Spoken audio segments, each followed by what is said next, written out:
Hello mga kapatid kong mahal, maayong hapon, gabi sa tanan. Kumusta na po ang bawat isa? Naway po na sa mabuting kalagayan po kayo mga kapatid. Bumabati lang ako ng happy first and blessed anniversary in God is our strength. Sa lahat po na bubuo ng God is our strength, from the owner, admins, members, visitors, sharers, sa ating mga mahal na pastors, salamat po sa bawat isa. Naway po ang mga salita ng ating Panginoon na ating napagbulay-bulayan, napag-aralan, nababasa, ay may apply at may sabuhay po sa bawat isa sa atin.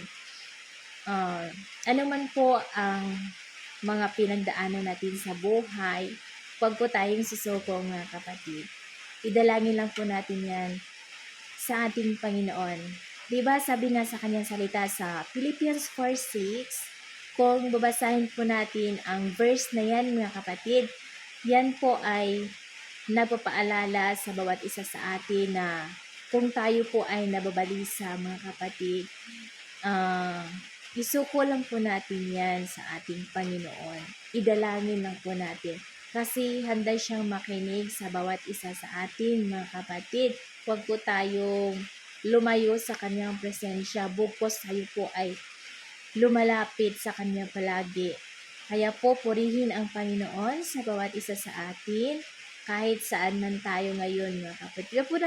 Huwag po natin kalimutan na palagi siyang nasa tabi sa bawat isa sa atin. Kaya pupurihin ang Panginoon, and once again po, happy and blessed first anniversary in God is our strength. To God be all the glory, and bye-bye!